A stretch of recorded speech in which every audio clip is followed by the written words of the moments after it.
Attention LoveLine affiliates, please stand by for the beginning of our program. In less than 1 minute, we'll have a 10-second countdown to start things off. Once again, LoveLine affiliates, please stand by for a 10-second countdown to start our show. At 5 seconds, there is a 1K tone for 1 second, the mutual tones, and then the program starts at 00.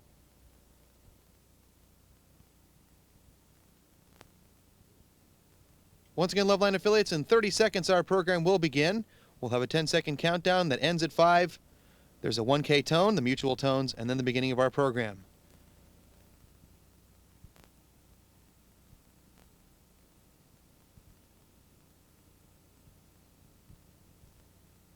And here we go in 10, 9, 8, 7, 6.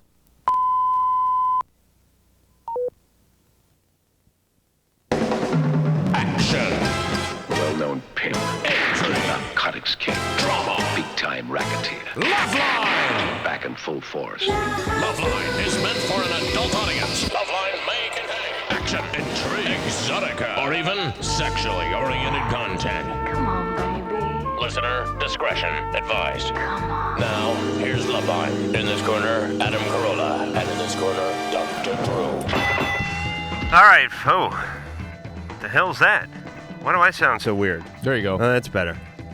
What, do you gaslight me this early in the show, Engineer Mike? Phone number, 1-800-LOVE-191. Fax number, 310-854-4455. I'm Adam Carolla. That is Dr. Drew. He's a board-certified physician, an addiction medicine specialist. And tonight, our guest is none other than Jon Stewart, who will be filling in for Tom Schneider because Tom is dead. He died in 1987. But it's okay because they had a long-term contract with CBS, and they're honoring it. God bless him for that. No, Jon is filling in for Jon Schneider, who's on dialysis or something this week. It's 12:30, CBS, Monday through Friday. And, Jon, before you speak. What? Thank you. Let me speak for you, or at least about you, please.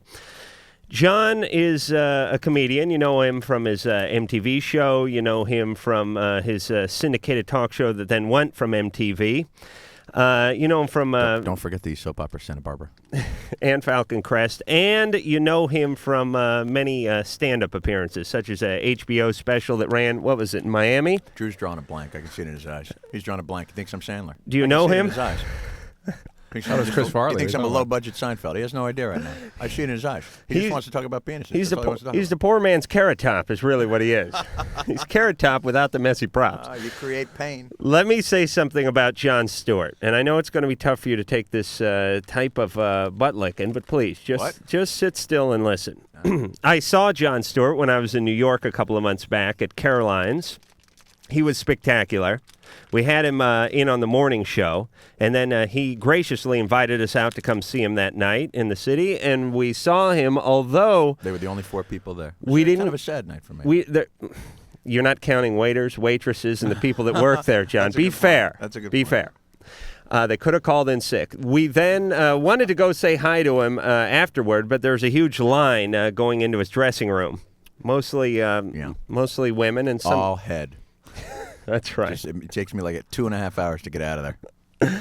So we could not say hi, but we did attend, and this guy, there's a lot of sort of comedy imposters out there. You know who they are. We don't want to mention any names, but the point is these are guys, they put together 20 minutes of material in the just post-World War II, and they just milk it until they die. And when you put them on a show like this, and you tell them to take some blind phone calls, they're lost because they can't find their place in their joke index. They can't find their material. And then when they go on, Letterman or Leno, you think they're coming up with this stuff impromptu. But what happens is they do a little pre-interview, and they say, Jay asked me about my plane flight over. And Jay says, well, you've been traveling around a lot. And, oh, boy, let me the food, Jay, on these planes.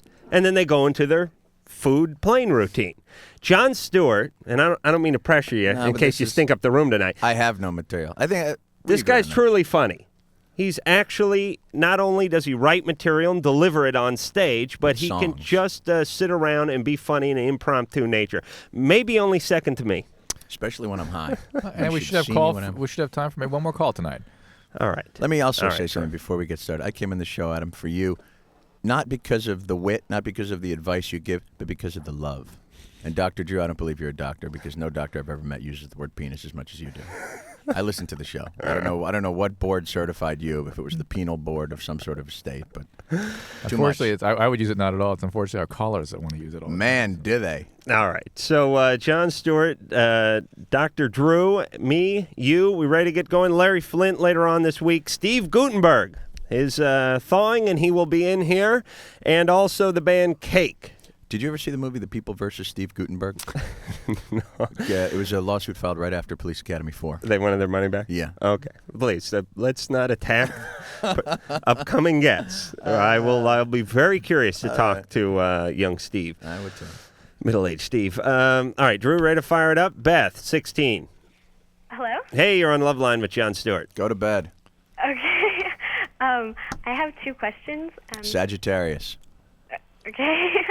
The first one is, I was wondering, like, my boyfriend and I was touching him, like, his penis, and then he ejaculated, and we went and, like, we washed our hands and everything, and then he was touching me, he was fingering me and stuff, and I was wondering, like, what risks, if there was any risk still, like, of me getting pregnant. No, I mean, you washed I'll tell you the your risk. hands. Is this guy Joey Buttafuoco? No. No, you washed your hands, and that's fine. What was your other question? Was he also, like, he was also licking my clit and other Okay, all right. areas, and I was wondering if that, like, counts as oral sex. And Yes, that is oral sex. Hold on 1 second, Beth. Let me talk to John. Adam, are your ears warm? John, did you get much in high school?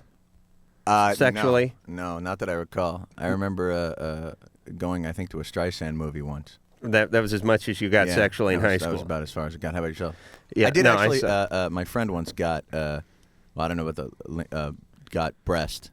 I'll say right. that. Friend copped a feel. I got nothing in high school. And to sit here week in and week out all night and hear about like 15, 16-year-old guys who go, yeah, I had an orgy this weekend. And anyway, my gym coach was there. And yeah, it's crazy. Like, and you know what the sad part is? They're not lying. Like anybody I knew at that age, if they had said that, it would have been a lie. Absolutely. All right, so... But Beth is asking an interesting question. Yes, that is oral sex, okay? That's what oral sex is. Yeah. Okay? Does that make me not a virgin anymore? No, but it makes you dirty. But that's the interesting question is, I mean, in the old man's day here, the 3 guys sitting around the studio here, that what you guys did came after intercourse. And that was something, and historically, in human history, years after, in human history, it never, was considered a grand slam. Well, it was considered deviant and beyond what. Yeah, because when was that considered deviant? Is that true? Oh, it was against the law in many states. Anything that didn't have anything to do with procreation was considered just because it felt good, and that was considered deviant. Yeah. I should be on death row. And so it's interesting now that how we even why we even concern ourselves with what is virginity, what isn't. I mean, you basically had a sexual experience with this young man, and certainly there are more implications to having intercourse. The feelings are different when you do that. You sort of, in terms of your emotional connection, becomes more intense. That there are increased risks, obviously, of pregnancy, and maybe increased risk of sexually transmitted disease. And he was a virgin too, is that right? Or as far as I know. As far as you know. I say stay with him. I mean, you got to admire this guy for sucking it up after he ejaculated. I mean, a story like that typically would have been he ejaculated, washed his hands, and then he went home. Right. This guy actually stayed around and did his duty. Yeah, that's huge. That'll wear off. So enjoy it while you can, Beth. But listen, don't have intercourse yet. I'm planning on it. I have a few rules. People that call the vagina the virgina, people that call the scrotum the nut sack, and people that want to know whether you can be impregnated because the guy, you gave the guy a hand job and then you washed up and then he gave you one. These are people that should not be having intercourse yet. Also, somebody who had oral sex and asked what they just did. Okay. You had oral sex, Okay, Beth. what if you just have 2 out of those 4? Then you're good. I have a friend. John, you're an adult. You can do what you may. All right. 6, I'm sorry. That's okay, strong please, work Drew. on that kid's part. Slade, 17. His name is Slade? Yes, Probably hi. not. Hi, Hey. how you doing? Good. Hey, I'd like to say that this show rules, man. Thank you. And I'd like to know, and I got two questions. One, are you are you gonna be at the HF Festival again? Because last time How's that Ritalin coming, Slade? How's that? You taking the Ritalin? Are we going to be at the? Is Adam going to be at the HFS festival? Well, yeah, because Dr. Drew, you weren't there. Correct. Yeah. 'Cause No. I told you when I was on stage where he was. He did make it out to D.C. He was just had 15 Filipino hookers up in his Hyatt room, and he couldn't make it. I was not in D.C. He was with that convention of cops. Thing on my VCR. All right. All right, and I got a question. Slade, yes, I'll try and be there. Okay, thanks. And I got a question. Well, all right, here's the question. All right, here's the story. Wait a minute, I saw Jon Stewart there last time I was there. I was there. That's right, in D.C., right? Yeah. There was such a. I got there. There was such a paucity of Filipino hookers. Apparently, one guy. No, that's not true. Is Slade your real name, Slade? No. Yeah. What's your real name? Alex. All right, Alex, what's your question? Okay, here's all right, first let me tell you. All right, I was with this girl, right? And my friend brought her over. So, she wanted to have sex with me cuz my friend Henry, he didn't want her no more. So, right. On one time I was having sex with her, then she asked for me to come she wanted to come back over my house again, right? And so when I was making love through like the last 10 minutes of it. What? Huh? The last 10 minutes? Yeah, she had to leave by at a certain time. Uh-huh. And the last 10 minutes, while I was working her, You're silky smooth. I see you're a union Alex. man, Alex. I was working her. All right, okay. Well, I was having sex with her. How's that? All right. Yeah, what's your question? Okay. And Drew has that puzzled look, which means he's going to be planning an intervention for you soon. But go ahead, Alex. Okay, here's my question. Is it like a bad thing for a man's penis to shrink up during sex? It's a very common thing, and be careful because the fact that it has happened will make you so anxious that you'll be preoccupied with the possibility of it happening again, and it might happen again. Guys your age, it's typically because you're anxious or you're in a relationship that's not very comfortable to you. And provided you're not on any medications, you're not having any physical problems, medical problems. I'm preoccupied with it now. Yeah, now that we just talked about it's usually performance anxiety that causes it. All right, what was your take on Alex, Drew? Anything? Nothing that I could begin to dismantle. Can I say my take on Alex? Yes. Marvelous storyteller. I was transposed, transfixed, transmuted. Him and Burl Ives. Lily, 14. You're on LoveLine with Jon Stewart. Oh, boy. Hi. Hey. Okay, I'm spending that at my friend's house tonight. Excellent. And we were discussing, like, because we got to the conclusion that we kind of like each other, and we don't know if like we should. You and your girlfriend. Yeah. Uh-huh. Have you ever had feelings for girls before? Kind of. Have you ever had sex before? No. How old is she? She's 15. Were you abused in some fashion when you were a lot younger? No. No, never sexually abused by anybody, touched in strange ways? No. She's just bored. Where are you calling from? From Covina. Oh, okay. Wait, lesbian, though, someone who's attracted to another woman, that's not a sign of abuse. Is that 14. I'm 14. She's 14. Yeah, but if you're gay, I would imagine you'd know that pretty early, wouldn't you? Well. Oh, sorry, John. Adam, I just found it out today when I saw you.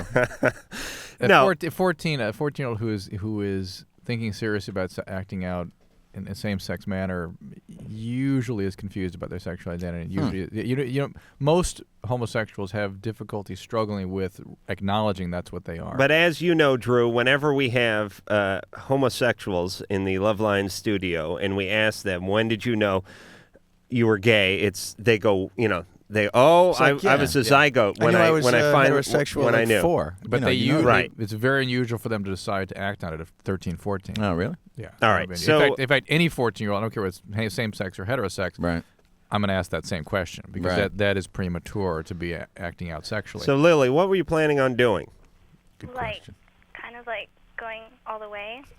Really, John just lost his M&Ms. Lily, I would just, whether it was a boy or a girl, I would suggest you not do that. That at your age, it's going to be very confusing, and if you are still, as it is, unclear about what your sexual orientation is, this is going to make it even more confusing for you. It's not likely to clarify it. Yes, you care about your friends very much. Sometimes those feelings of intimacy can translate at your age into feelings of sexuality, and they can get very confusing.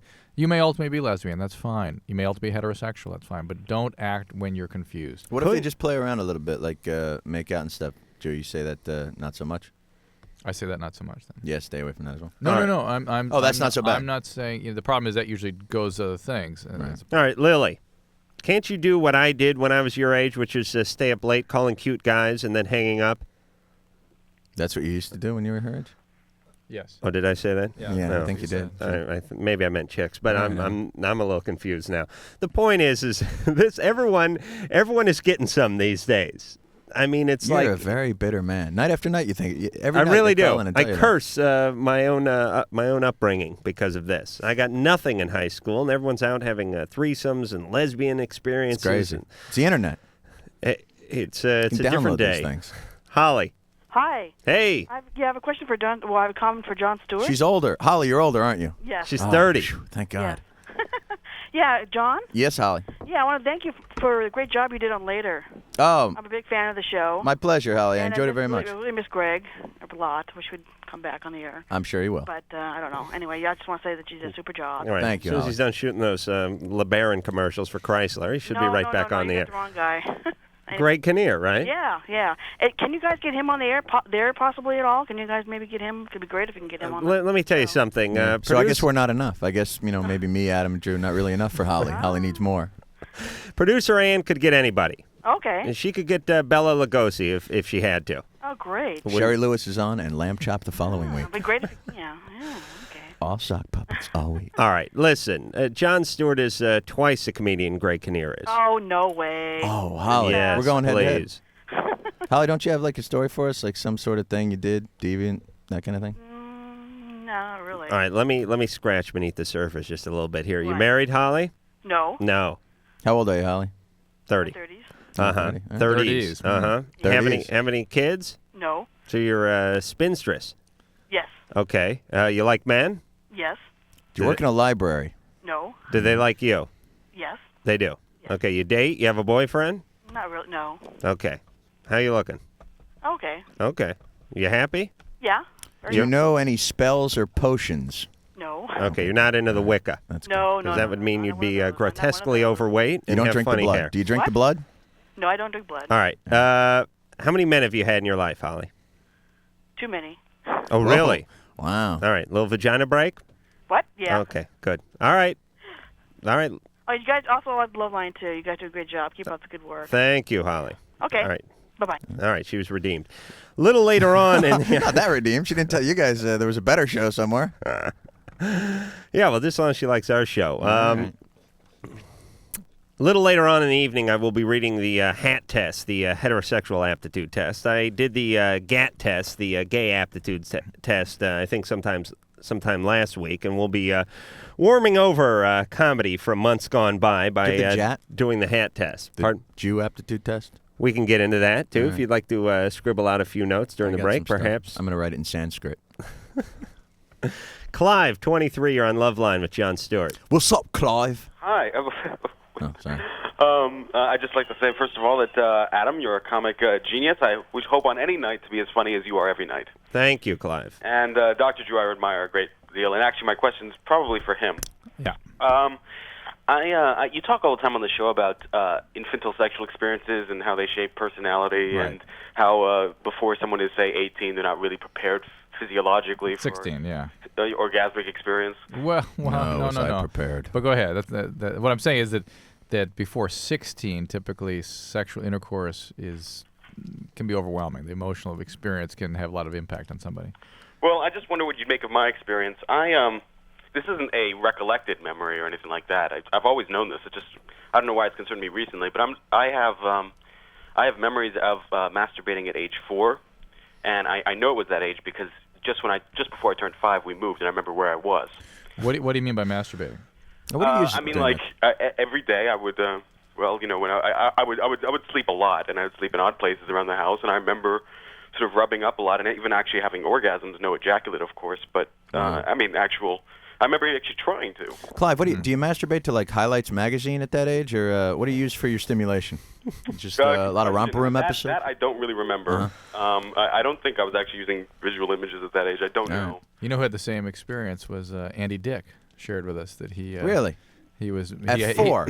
At 5, they took him to a urologist because he was having urologic problems from masturbating too much. Right.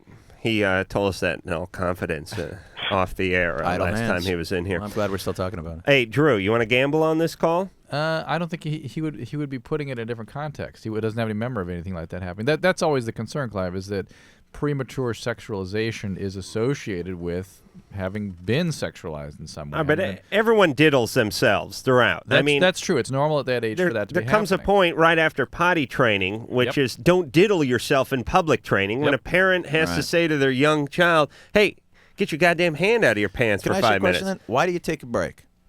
In other words, like let's say I'm diddling at 4 or 5, right? Right. And I'm enjoying it. All of Right. a sudden at 7 or 8, I stop. No diddling. No, my friend, my hands are getting bigger. Why? Now, why would you stop that? Seeing as it's probably reasonably pleasant. Right, and then you fire up again around 13. Fire up around 13, mostly to the Diner Shore show, 4 p.m., hoping your brother doesn't come home. Oops, sharing too much. And then you quit about 6 months after you die. Exactly.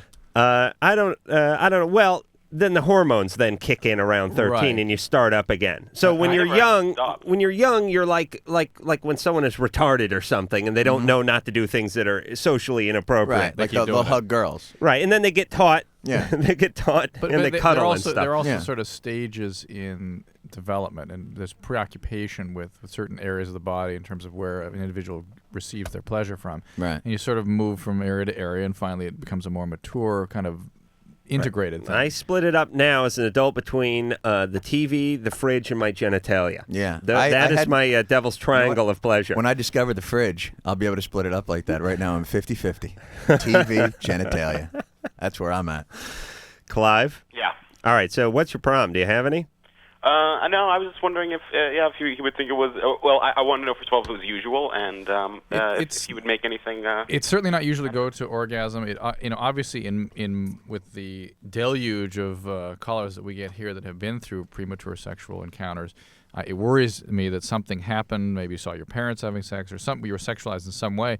But if you're able to have normal, intimate, stable relationships, it suggests that you're fine. It's just one of those things. You just have a better memory than most people of that part of your developmental cycle. Right. You just started the breaking in process of the penis a little earlier than most. That's all. Go to orgasm, though. That's kind of you can't orgasm at 4, well, can you? He claimed something like an orgasm was happening. Well, you can't ejaculate. Perhaps not an orgasm, ejaculate. perhaps an epiphany. Right.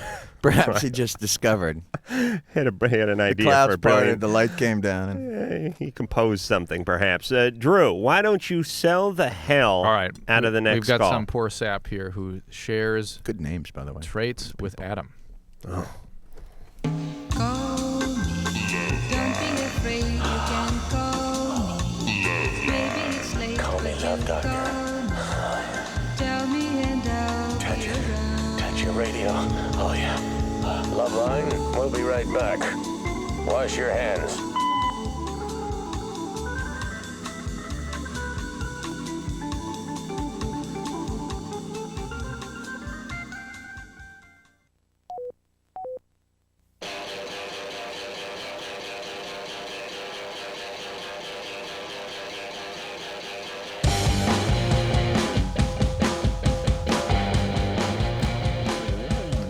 All right, back with Jon Stewart, the comedian's comedian. He will be filling in for Tom Schneider, all coming up this week, Monday through Friday, CBS, 12:30. I'm sure he'll be brilliant, because he always is. We're just going to have fun and just talk about sex. I'm just going to take this experience and utilize it. Just parlay it into that. Larry Flint in later this week. Cake in later this week. Steve Gutenberg in later this week. Steve Gutenberg later next week, One of these things He is canceled not for- like the delayed other week. one. One of these okay. things doesn't belong. Well, Gutenberg is now into next week. So, Cake, Larry Flint, and Steve Gutenberg. We run the gamut here. Phone number 1-800-LOVE-191. Fax number 310-854-4455. I'm Adam Carolla. That is Dr. Drew. All right, I'm going to read the HAT test, the heterosexual aptitude test. I did the GAT test, the gay aptitude test last week, and maybe we'll get back and get into the LAT test, the lesbian aptitude test, and many other tests. Now, are you as we roll suggesting along. that there are people that are more solidly gay than others by using the aptitude test? We have a lot of folks calling in that are a little ambivalent. They're on the gay fence, and they don't have the knowledge. I mean, in terms of aptitude, or they're not quite sure where they.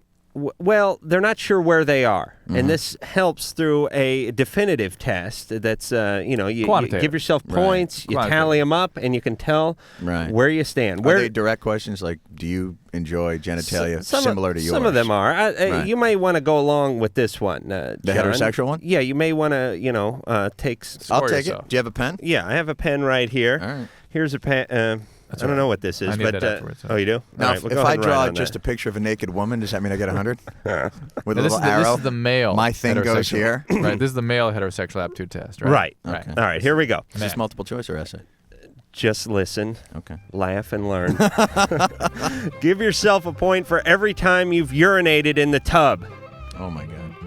And add an additional 5 points if you just made a special trip to pee in the tub. I mean, not that you were in the tub or in the shower or even disrobed, that you just urinated in the tub. I'm going to do this question since New Year's. Okay, Otherwise, good man. I can't count that high. 5 points for every time you've eaten something off a lunch truck. Add an additional point for every time you've eaten you've made a meal out of something you've either shot, trapped, or backed over.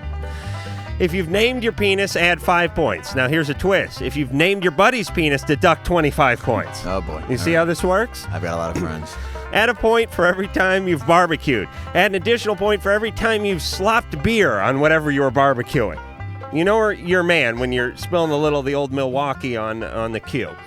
All right, give yourself a point for any one or more of these items that you may own. A gun rack, an issue of big brown jugs, a Barbie Twins calendar, a bowling trophy, a vibrating electronic football game, a domestic beer can collection. Slow down.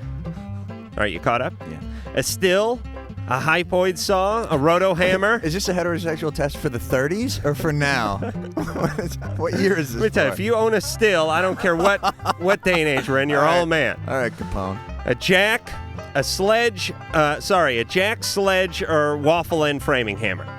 Add 5 points for if you own a Playboy air freshener. 10 points if you have a Penthouse air freshener dangling from your rear view. If you know the words to any college fight song, add 5 points. If you've ever wiped yourself with a tube sock, give yourself 5 points. To just Sarah Lawrence, then do you get any points for that? That would be under the lesbian aptitude test. All right.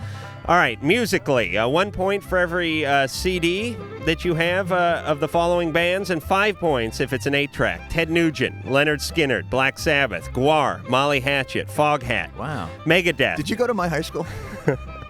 Billy Squire. Or, as I like to call him, just Squire. Yeah. 38 Special, Warrant, White Zombie, Crocus, Ozzy Osbourne, Danzig, BTO, White Snake, and Thin Lizzy. It's like you're reading my diary. If you drive an El Camino, a dually, a stepside, or a stake bed pickup truck, give yourself 5 points. And additional 20 points if any of those vehicles bear the No Fat Chicks license plate frame. All right? And this one specially for me. If you've ever had a pal shave your ass, add 50 points. All right. How'd you fare there, John? 1,338 points. You are all man. Drew, you got a call? Yeah. All right. Sean, 25. You're on LoveLine. Howdy. Hey. I just want to say, John, you're cool. Mostly Sean. I wanted to thank Adam and Drew. You guys are true humanitarians for what you do for people. Thank you. We wouldn't do it if we didn't get paid a tremendous amount of money, though, Sean. I'm going to be honest. I'm sure. What's your question? Well, I just wanted to comment that you are not the only one who hasn't gotten laid in the past or is presently not getting laid. Uh-huh. He's actually, Adam's kidding.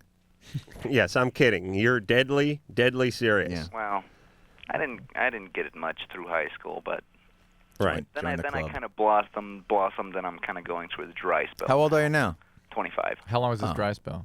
A couple months. Yeah, a couple of months. Please. You don't know dry.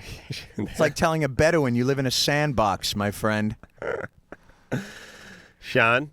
Yeah. 2 months hardly makes a dry spell. Nah. All right. You're getting, you sound disturbed about this, though, nonetheless. Anytime there's a character on Melrose Place who's getting laid less than you're still doing okay. and I'm suspicious that you may be sort of frustrated with the way your relationship's going. Is that safe to say? Well, I don't have a relationship. Right. I mean, you're getting a bit of an age when you start to want something more substantial. Yeah. Is that where you're at now? Yeah. Yeah. So you just sort of shifted gears, and if it's worth waiting for, it's worth waiting for. I mean, you're gonna have to work for this one because this is gonna be a real relationship. You've been messing around since post high school. All right, listen, forget Sean. And Look, good night, he's Sean. not getting laid. Big deal. Lorraine, 21. You're on LoveLine. Oh, geez. Wow. Hi. Hey. I got to say that's the first time I ever really tried calling in because Jon Stewart is the SH. You know what? He certainly is. Thank The you, shoe. Thank you, Lorraine. Definitely, I mean that. Sean thought I was cool.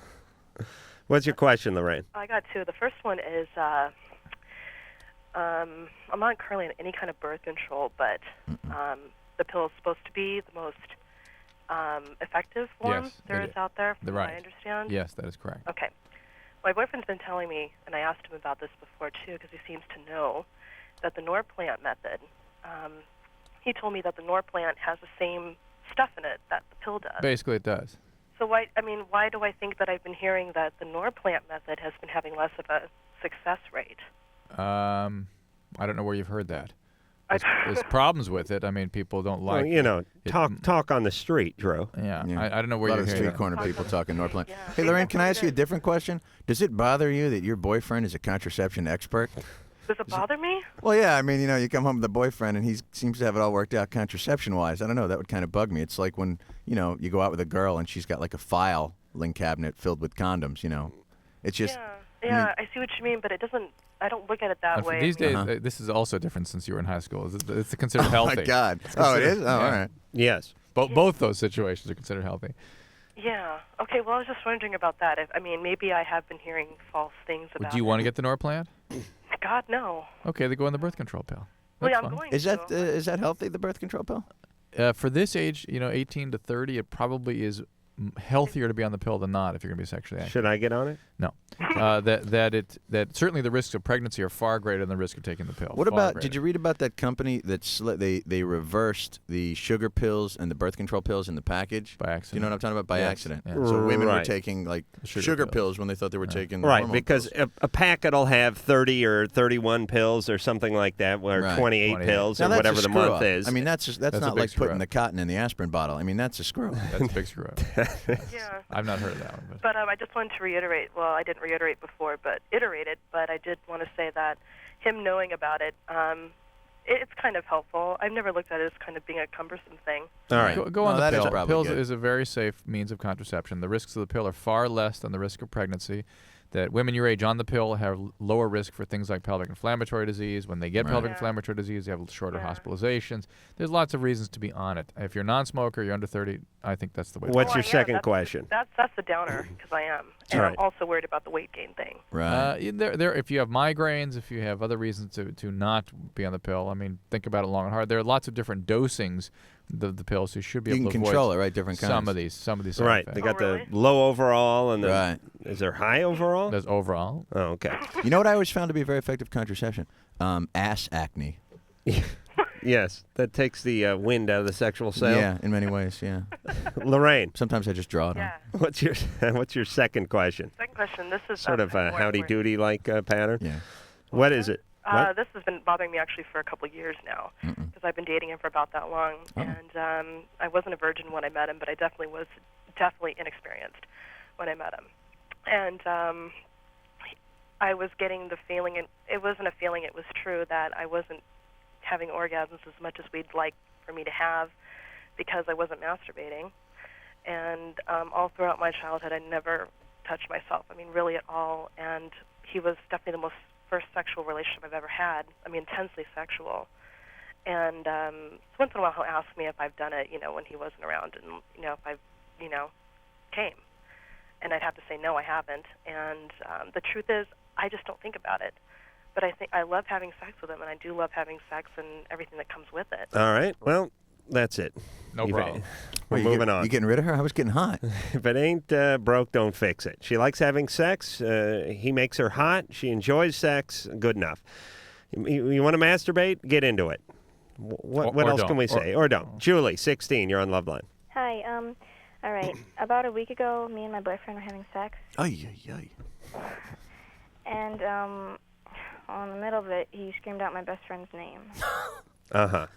That's that can be disconcerting. Yeah. And did you clamp down on him like a pit bull at that point? No. That sounds like a bad episode of Three's Company, I doesn't could it? have, though. Really does. Jack. Chrissy. All right. Julie. Yeah. Listen. We got to go talk to Mr. Roper for a few minutes. All right. We'll come back and we'll tackle this disturbing problem. Who shouts out names during this? Now the LoveLine weather report for the nation. Mostly neurotic throughout the southwest. There'll be some scattered indiscretions around the Great Salt Lake. Also overnight, partly chronic in parts of Virginia. LoveLine will be right back. So you've got a couple of minutes to go catch something.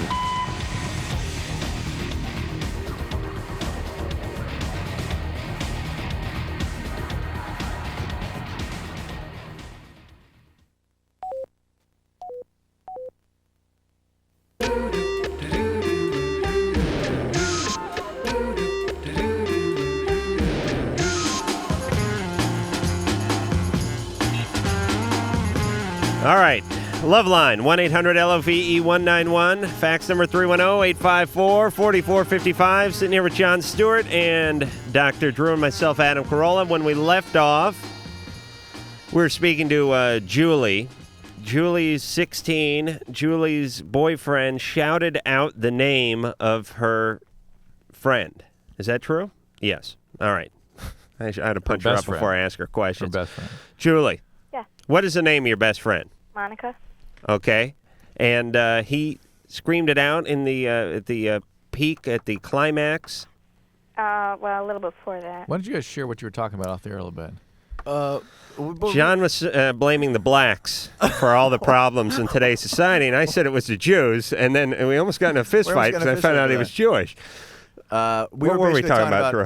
On the break, we were talking about that sounds like such a TV moment. That Right. Somebody's shouting out somebody's name during sex. I've had a lot of sex. I've never heard anyone shout out a name. I hear this a lot. Wrong hole. Right. But I never hear anyone's name. I've had my roommate. I hear my eye, but I never hear... I've had my roommate, which goes along with a wrong hole, by the way, sometimes.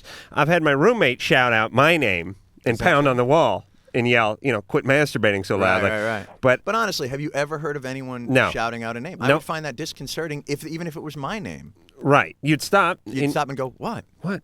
Are you all right? Exactly. What's going on? Right. It's like some sort of sexual page in the middle of sex. Is he loud typically during sex? Excuse me? Is he loud typically? Does he shout other things? Does he make noise? No. No. He just blurted it out? Mhm. Okay. So he has some form of sexual Tourette's. Yes. Okay. Now, who just entered the cabin? Oh, my mom.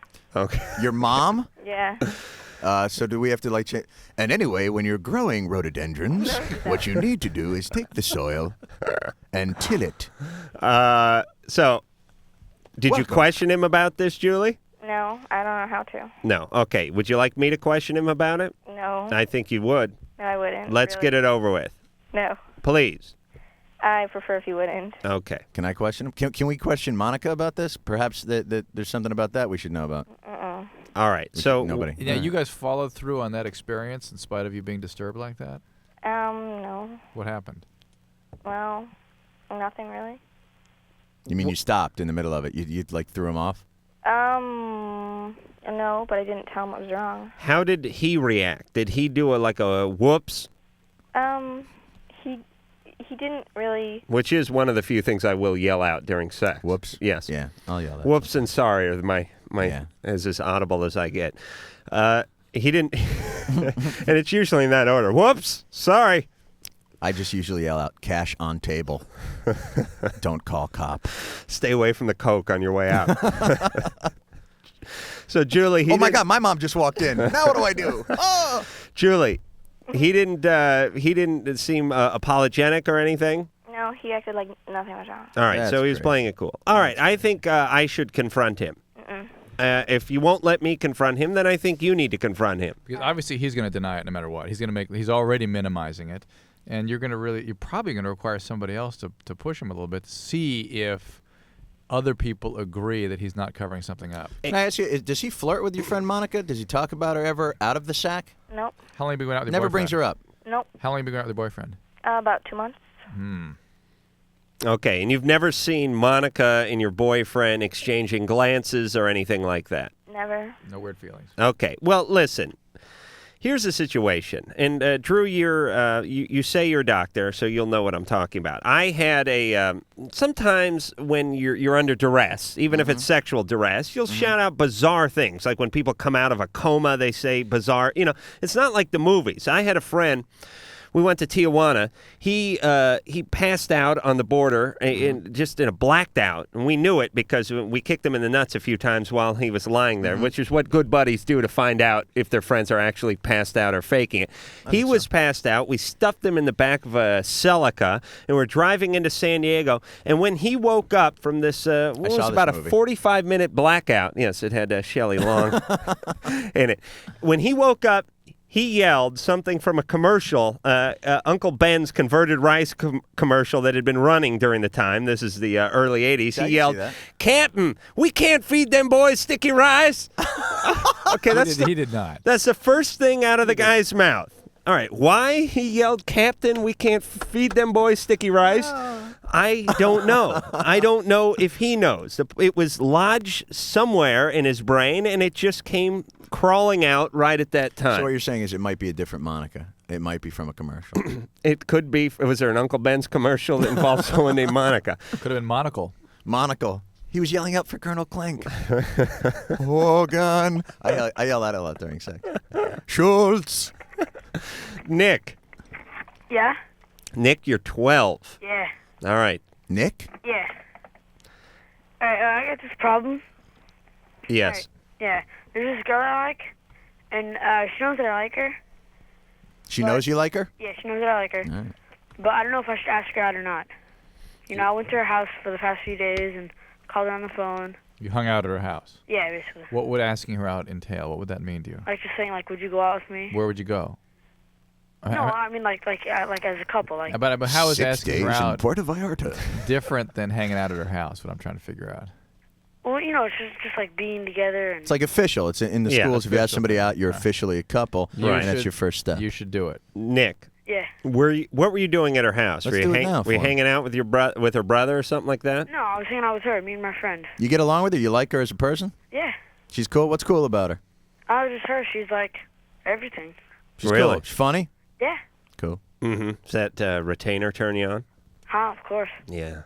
I dug a retainer, too. Nick's I used smooth. to take an eyebrow pencil and just paint a black line across my teeth. Did you really? Like You've obviously never worn one, or you would like joke. the Andrews sisters used to do during the, in the 40s during the war years when they were, on their leg. When they didn't have the Is that silk. true? Yeah. And they would draw on the stockings? Yeah, when they were using all the nylon for parachutes and whatnot, women would just draw a line down the side of their leg that looked like a seam with an eyebrow pencil. Can I tell you something, Adam? That's why I go nuts whenever I take mushrooms, by the way. I think about things like this. My God, a woman is she's detailing her leg with a eyebrow pencil. Can I just say, excellent to use an Andrew sister reference for 12-year-old Nick, who I'm sure is just thinking, I have no idea what you're talking about. Connie Andrew? What? Connie Stevens? Who? Andrew All right. Stevens? Nick. Yeah. I'm going to talk to her. Let's call her, Nick. Let's do it. Let's call her. She's not home. I already called her like. Conference her. Today. You did? Yeah. Where is she? I don't know if she's home because she went go-kart racing earlier today because she just came back. She's from kind of a Florida. tomboy. She's physical. You like to get outside and play a little football? Huh? No, we play basketball. Oh, really? Yeah. Excellent, Nick. All right. She taller than you, Nick? No. Okay, good. Good man. Nick. Yeah. We're going to talk to her. You are? Have you kissed her yet, Nick? Huh? Have you kissed her yet? Yeah. Nick, you're already going out. Huh? No. We went out like last year, and then we were supposed to get back together. Uh-huh. But we like never did because like I don't know, just like this lie went around, and I don't know. Hey, you know what? Lives get so complicated, Nick. Yeah, especially It's 11, so 12 hard. years old. You with your Just career. for a second, remember that feeling. Nick. Just it's remember, for her- you're 12 again. Just be there for a minute. I was humiliated at 12. I can't even. Nick is so far ahead of me right now Yeah. than I ever was at 12. Nick, you're doing But very even well. Nick doing well and on track, it's uncomfortable for him. You know what I'm saying? Absolutely. Nick, you're a sexual tiger. You're a strong man, Nick. Where do you want to take? You want to take her to a movie? Huh? You want to take? Yeah, I've been to a movie with her once with all the friends and stuff. All right. You ever been out with her by yourself? Huh? That's what he wants to do. No, you never been out with her That's by what you need to do. Yeah. You don't need Let's call her. an Acme riddled chaperone with you. You know what we need should your do? own thing. We should actually call her folks and do it the proper way, the English way. Right. Yeah. And get the permission from the folks and make this thing official. No, because her mom's also her mom's like nice and stuff, Yeah. but her dad's like He's a little wicked. very. Right. And He's all right. probably just protective of his daughter, Nick. Yeah. It's nothing personal against you. I've Yeah. been through that. Nick. Yeah. Here's the situation. We're going to put you on hold. All right. You're going to give the lovely phone screener Lisa her number off the air, and we'll talk to her. There's a lot of testosterone in this room, and between the three of us, I guarantee a date. I can't guarantee kids. I can't guarantee a marriage or a relationship, but I can guarantee one date. You know what I think, honestly? You're going to try and snake Nick, and you're going to end up going out with her. And I don't trust you in this Bird one. dog Nick. I think you're going to bird dog Nick. Listen, I need a youngin. John. What's up? What's 17. You're on LoveLine with Jon Stewart. What's going on, John? Hey, John. What's going on, Adam? Hey. I got a problem here. I've been masturbating since I was 13, No problem there. Normal. and I just haven't quit. That's also normal. Ain't going to stop, my friend. 4 to 6 times a day. Get used to it. 4 to 6 times a day? Yeah, and I'm just like a pornaholic and everything. All right, so it's the compulsivity that's bothering you. You're not. Yeah. Do you have a girlfriend, or have you ever had a girlfriend? Yeah, I've had a girlfriend. And do you do okay at school? Yeah, I'm all right. You're able to function okay. This doesn't preoccupy you to the point that you can't function. Oh, no. None of the textbooks are stuck together in the middle? Nah. Do you have any other stuff like that? Like, do you ever? How often do you wash your hands?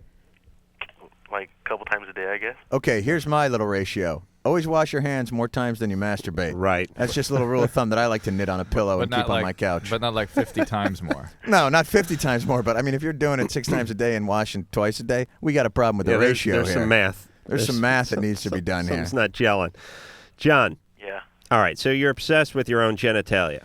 And porn. Let me ask And one other porn. question. Is there any alcoholism in your family? Huh? Is there any alcoholism in your family? No. Okay, because true sexual compulsion is an Yeah, I addiction. think my grandfather was an alcoholic. All right, so be careful. True addiction to sexual compulsion can occur in the setting of alcoholism. Can I ask a question as well to John?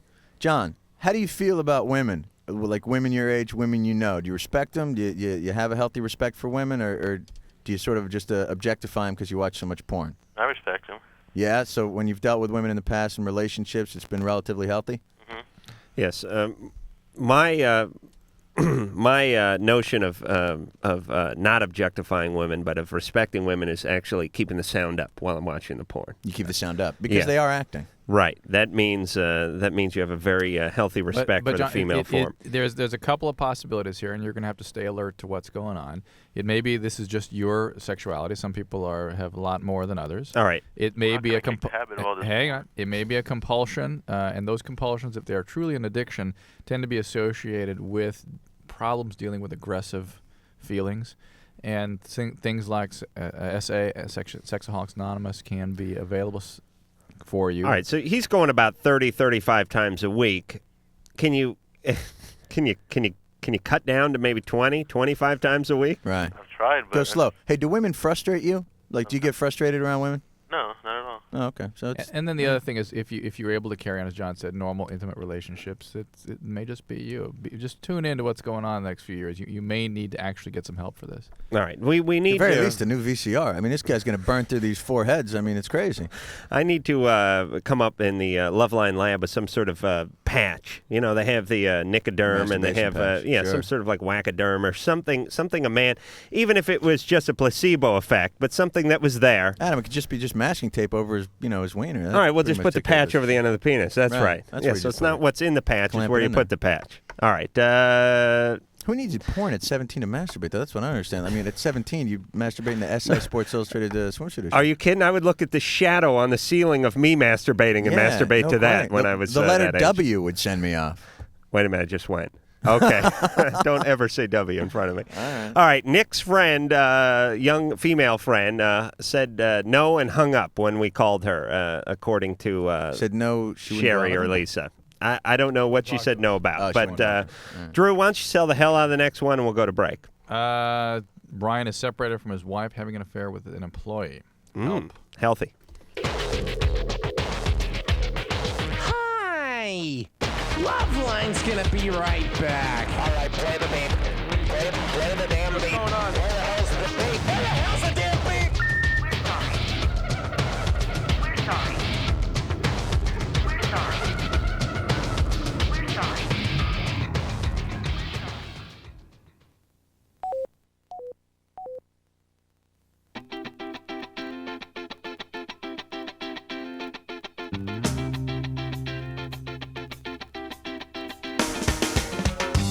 Hi, this is Rodney Dangerfield. I'll tell you, the guys here at LoveLine are the greatest. They're the best in the whole world. Now, will you please untie me? All right, that wasn't Rodney. That was engineer Mike doing this, Rodney. And I'm Adam Carolla, and that is Dr. Drew. This is LoveLine on Radio Station.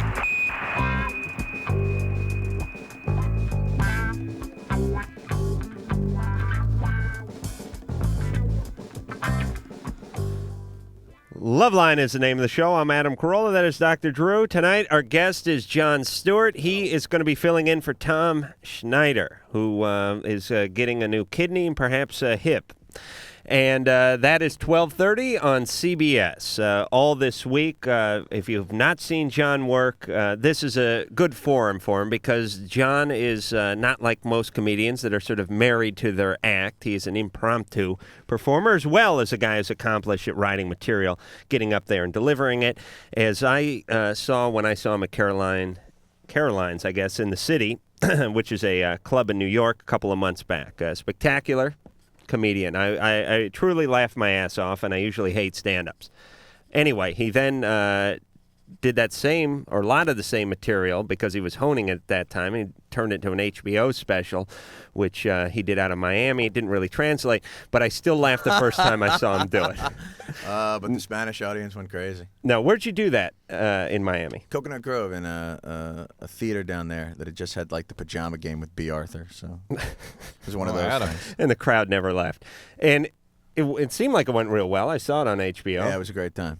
It was a great time. You should have been there Thursday night. But I don't know if you've been to Miami recently, but it is every night's like an episode of Cops. Really? In terms of the police activity and stuff? It's incredible. Like as you're walking back to the hotel, just two big hammerhead guys thrown up against the wall, arms around the back, cops, their girlfriend, Tony, why do you do that? It's too much. I think it has to do with the humidity. Yeah, the violence is in the air like humidity there. It's like you always think a fight could break out at any second. Right, and there is, I don't know, it seems like you never hear about any trouble in Greenland. You know what I'm saying? The cold weather climates keeps it down. Keeps it down. Yeah. People stay in. People are worried. People are doing things like huddling instead of kicking ass. People don't like to be clammy. Right. You get sticky, and you start getting agitated. Yeah, very much so. And then you start whooping ass. Yeah. At least that's Drew's MO. Also, I think it's because the women there dress more revealingly than other places, and it gets the fellas. It's like the Bulls in Pamplona. Right. People just get crazy down there. Right. And again, you could trace that back to the heat. Brian, 29.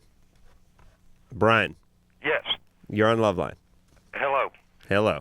I guess I want some advice or something.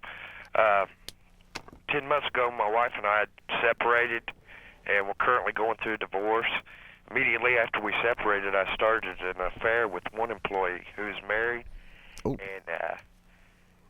then here recently, I'm having an affair with another employee. So you're out of control, Brian. Yeah. What do you do? Several one-night stands in there too. And what are you doing that you have all these employees?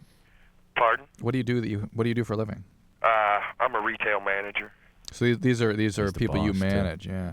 Yeah. Which I'm sure your company has rules against, yes? Oh yeah. So these girls are putting out for minimum wage.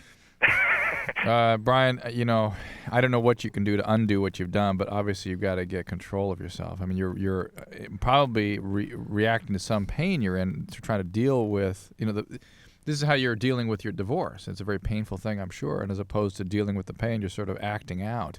Right. And defending against the pain by trying to jump into new relationships and have sex, and it's just not good. You're going to hurt yourself and other people. I'm still having sexual relations with my wife too. Well, that's ridiculous. It's what, Drew? Ridiculous. Thank you. You have to decide what you're going to do with that relationship. You're either going to get a divorce or you're not. I mean, maybe you guys aren't really going to get a divorce. How long you been going out? When did you meet your wife? How many years ago? About 4.5 years ago, 5 years ago. Uh-huh. Why the divorce now? What's happening? Well, when we were together, we just didn't get along. There was no sexual relationship hardly at all. And now that you're separated, suddenly you're having sex again. Yeah. Why don't you guys get some professional help? Well, we talked about that too. All right. Why don't you do that? Where are you from, brother? Kentucky. Okay, I've not been down south that often, but when I have, I noticed that a lot of the fellas down there have what's called weapons. So maybe you want to watch those affairs as well with the married ladies.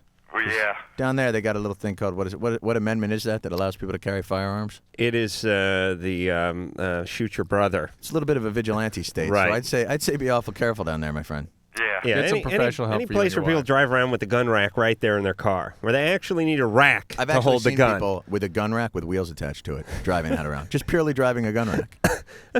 I don't even have a hat rack at home. I mean, do you use your gun so often that you actually need a rack in your car for it? Whether you have so many guns, you have to. Right. Well, store here's them. where I keep Well, the one in also, the car. I mean, but who, if you have a gun rack and it's in your car, is that so that it'll be there for you when you get in that fender bender?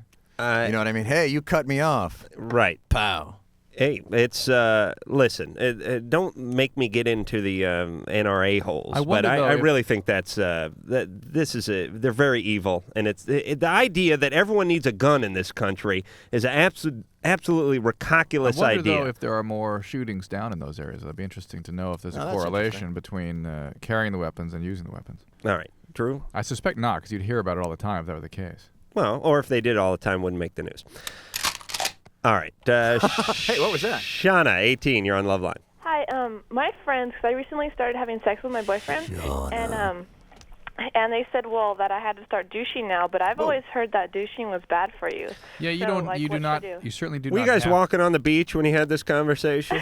Playing tennis, I think. Okay, because it sounds like one of those commercials. You certainly do not have to. Are you using a condom? Yes.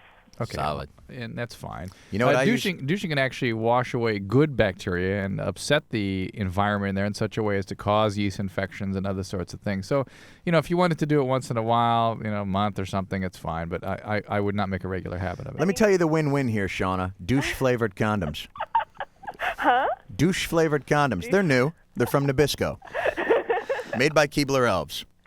Ooh, those sound kind of interesting. I'll tell you, if we could just load the guys up with the douche, if we could have a guy drink like a quart and a half of douche before he That's went just to work. a word that doesn't, when it comes out of a woman's mouth, you accept it. When it comes out of a man's mouth, it sounds foul. Didn't you know they can be like an elephant? Like the trunk in them.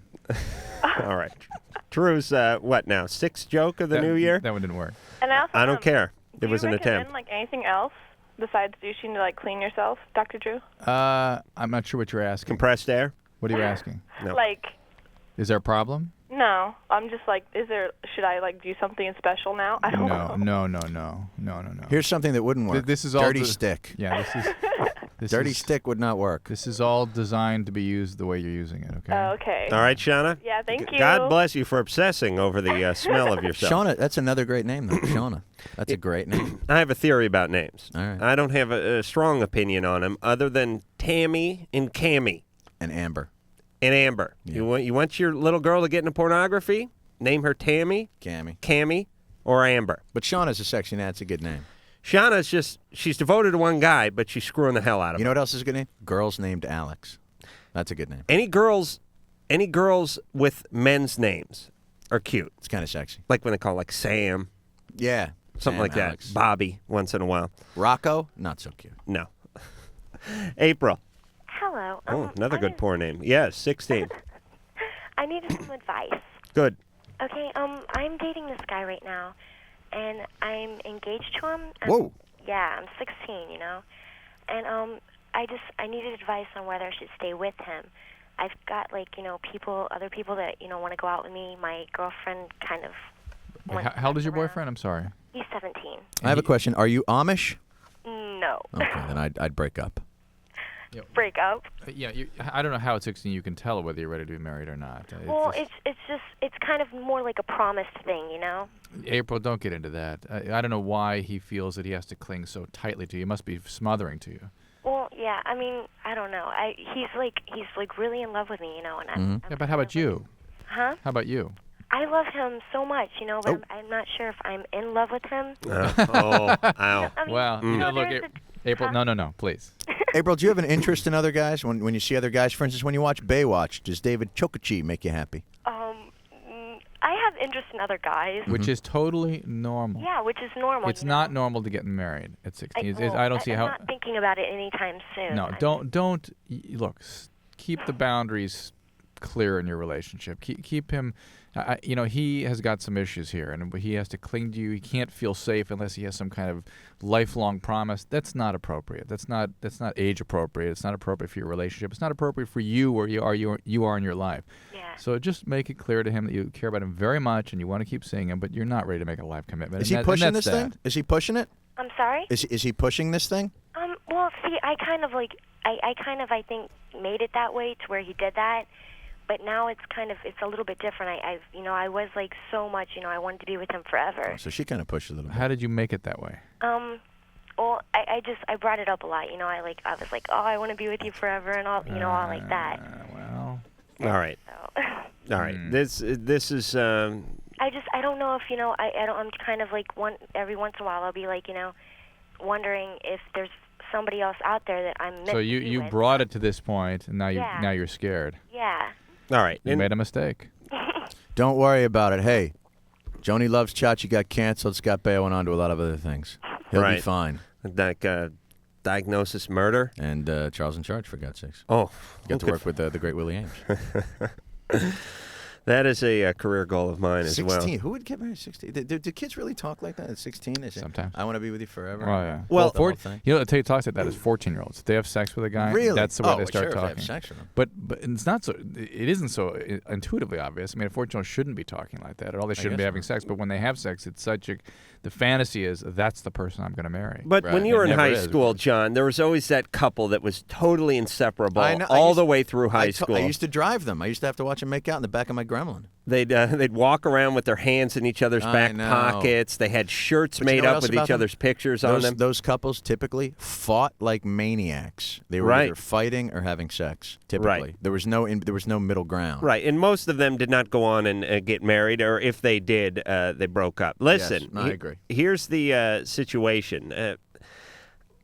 This younger marriage situation is ridiculous, if you ask me, because you have no idea where you're at 16. I mean, think about where you're at. Not in today's 16. society. It worked in the shtetl. It doesn't work now. Right, when you needed to hurry up and pop out some kids so they could work the land. Work the farm. Also, Absolutely. your life expectancy was 25 to 30 years. Exactly. So you had to hurry things up. Now you live to like. It's like you're what, 22. 40, you'd like to get divorced, but hey, you're going to kick off in another 18 months. So let's just ride it out. I don't know anybody, even of my parents' friends, who got married at 20, 21 years old, who are still together. Right. Listen, it's a horrible notion. I mean, people. Listen, if I had to work with Drew more than 10 years, I'd probably kill him. As it is, we've been together a year. I'm this close to going So upside his head he's with basically something. 9 years away from death. Yeah, well, he threatened a killing spree last night. Nobody. I'm not kidding. Nobody should. Oh, yes, I did, didn't I? Yes, you did. All right, I was a little hostile with Drew. I apologize. Nobody needs to see anybody that much.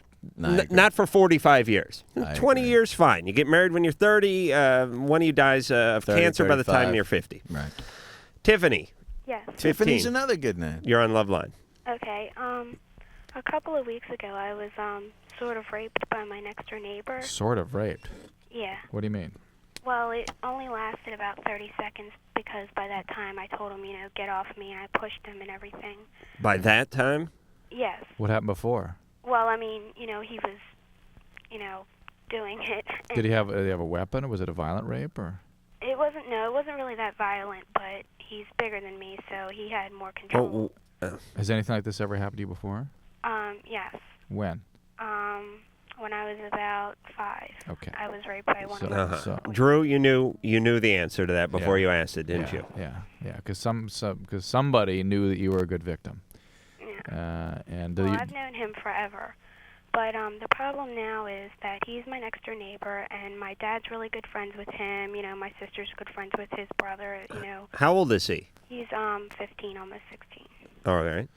And now nobody believes me about it. Does your family know about the previous incident? I'm not sure. I live with my dad now. I don't think he knows about Tiffany, you got to bring that all out. Who was responsible for the previous incident when you were 5? my mother. Your mother's boyfriend. Yes. And that had already gone to the police, and, they pressed charges, and, he got put away for that. Good. Okay, good. Did you get any counseling for that at the time? Did I get any counseling? Yeah. No. All right, it's time for the... I needed it. Tiffany, you need it, okay? Well, listen. Just the empiric I evidence. need it. Yes. Just the My evidence. mom made me eat health food. I needed 6 years of counseling. That's right. Just put it in this context. Just the fact that this jerk who lived next door to you knew that you were a victim. He just knew it. That Right. He could victimize you. That's at least get that undone in some fashion. Get some therapy. So you're not victimized again. Right. And this is going to, what happened to you when you're 5 is going to affect you in your relationships from now on if you don't do something about it. This thing, I would tell your mom about it. Tell your mom about the previous incident. Bring it. Well, the mom knows about the previous I'm sorry, the incident. dad. I beg your pardon. The dad who doesn't know about it apparently, and put it all in the context of having been previously abused and now this guy's abusing it. I'm not even sure it needs to get caught up in what a jerk this guy is. I mean, just stay the hell away from him, but get some help for your health. And again, it brings me back to these mothers, and women don't do this. I'm talking to the mothers here. They go out and they find these vermin after the divorce or after the breakup, and they bring these pedophiles and the molesters and these alcoholics and the abusers, and they bring them right back into the camp. I mean, it's like, hey, let down the drawbridge, let them right on in, and then we'll just leave them. It's hard to blame them. I mean, in those situations, I honestly, people who do that, who behave in that manner, who are those kinds of predators, sexually, etc., they have to take responsibility for their own problems and jump off a cliff like lemmings. I mean, you can't, you got a woman in there who's in a vulnerable position. She might bring a guy home. Who knows if he's a psycho at first? Yeah, but I think the point, though, is that... But it is a mother's job to sniff a guy. We get these calls all the time. The mom brings a guy home, then the kid, the guy has his way with their tag daughter. on the bottom of these guys. But I mean, you got to suss someone out a little better than that before you bring the guy home and start a marriage or a relationship with the guy if the guy is a sexual predator. I know you can't tell, and oftentimes it's because the mother has had some form of abuse and does not have her antenna on straight and is out seeking these abusive guys herself. I mean, it's not a coincidence. I just think, man, who thinks of that? I would never think. In you know all what? the times I've been dating people, that's the who whole. thinks of that? If I were single and anybody was be around my kid, I would think of that every single time. I mean, Really? Oh no, we have a. Well, I guess being here, yes. Well, but we have a saying in our house: if there's a penis in the neighborhood, we got to be watching our daughter. Right. 100% of the time. Well, 100% of the time. For years, I was on Neighborhood Penis Watch in my neighborhood. I don't want to tell you what the sticker in the window looks like either. I used to walk with the guardian penises. Wear little fleshy berets. But that's the people that do that are the ones that should be. Oh, absolutely. I mean, chemically castrated, whatever. I'm a big fan of that. Absolutely. Chemical castration. Oh, absolutely. Physical, chemical, emotional, whatever it takes. I want the castration. Alexis. Yeah. And believe me, Drew was on guard when I was over at the house. I assure Even you, he would. Even me. Yes, That's absolutely. not right. Alexis, 14. Okay, about 2 Fridays ago, I was walking over to a friend's house, and while I was walking, I found this note on the ground, and it said something for, like, a mushroom plant. And then, like, this Friday, I came home, and I went over to the neighbor's house because my door was locked. And I was over there for about half an hour. I came outside again, and I found this Gap bag in front of my door, and it had, like, a bucket of some weird stuff in the same note. Yeah. And I don't know what it is. What'd the note say? Okay. It says, mushroom plant for happiness. I come from the legend. Treat me with care and talk to me, and I will give you peace, love, tranquility, and money. Yeah, you want to send that bag directly to the studio. You want to send it to us? I would suggest you call the local police and turn it over that way. Yeah, that's good too. It's a legal drug. It's hallucinogenic, probably. I don't know who's trying to. God do what knows to what's you. in this. Yeah, who knows what's in it anyway? I mean, mushroom is pretty weird looking stuff, and so the way she describes it sounds like it might be the real thing. Give that to your parents, and I provide your parents are responsible people. Yeah, not if they have a history of drug abuse or alcoholism. There's something really just bad about mushrooms in a Gap bag, though. It's just even mushrooms are going corporate. Did you ever take mushrooms? Yes. Yes, me too. Not from a Gap bag, usually No. from something in aluminum foil. Hey, do you remember, and we'll get into mushrooms for a second, but I was just thinking about finding stuff. When you become an adult, you stop finding things. When you're a kid, you find stuff all the time. Yeah, I well, mean, you're lower always to the find ground. it. Look how tall Is that what are it you? is? How I'm tall are you? 6'2". Yeah, no, yeah. I can't even see my own feet when I walk. Things are by curbs. You know, when you're little, you're very low to the ground. You're like an anteater. You got your nose down there. You're plowing around. I used to find wallets. I'd find porno. Actually, I did more What neighborhood were you rooting around in? I did more rooting for porno. I would go out on trash day, and actually, we called it trash picking. Well, I think that may be the thing now. You don't do that anymore. You actually earn a living. Maybe that's it. You buy may your have, own porno. You may have something there. You got your own wallet. Actually, I trade porno, but we'll get into that later. All right. All right, Drew, can we squeeze another caller? Why don't you just sell the hell out of the next one? Here's Thomas. He suddenly lost his ability to ejaculate. And a quick check of the out-of-town scoreboard. Wow, what the hell are they on about tonight, Bob? As usual, I have no idea. Why aren't those young people in bed? Go to bed. LoveLine, we'll be right back.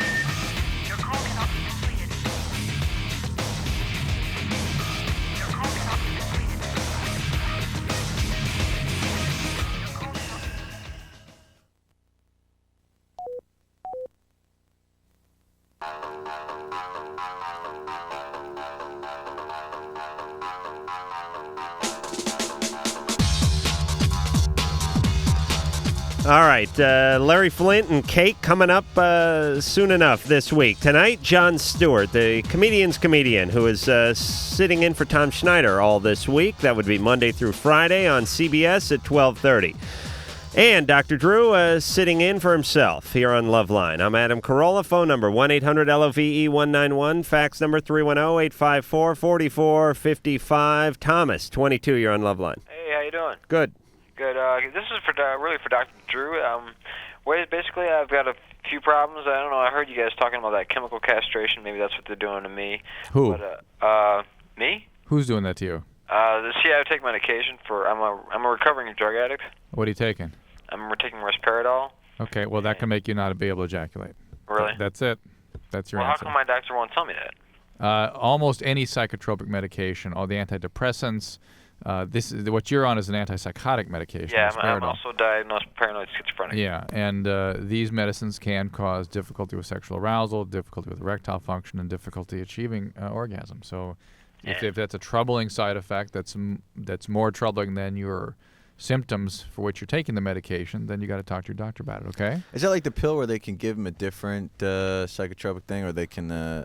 There are ways around that. Can they give them a different kind of test him with different kinds of medicines? Yeah. Oh, sure. I mean, risperidol is a pretty weak antipsychotic medicine. I mean, and there are some new ones out there now. You could try those. But they all go right for the Johnson. Not necessarily, but they all could. Well, what's the cause of most psychosis, Adam? The Johnson. The Johnson. Yes. You dull out the Johnson, you take care of the problem. And listen, it's not necessarily a bad thing. I feel sorry for young Thomas who's not being able to... I think that's one of the toughest things in the world. You know, I think it's a shame when kids have like schizophrenia or something like that, because the onset is like a lot of times in early 20s, like that, and it just robs people. I've seen terrible. Yeah, and it's so stigmatized too. You really, if you see enough of those sorts of illnesses, you get a real sense of how biological they are. Right. All right, but perhaps with today's medical advances, they can be... No, risperidol's a good medicine. Star, 18, you're on LoveLine. I have a problem. Mm-hmm.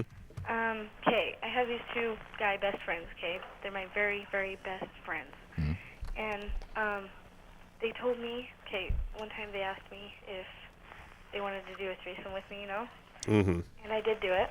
Okay. I suspect these guys are not good friends. Yeah, well, we were talking about our past, and John, my idea of a threesome in high school was me masturbating while two of my buddies watched. Oh, is that true? Yeah, that was my I thought it'd be threesome. like 3 different magazines.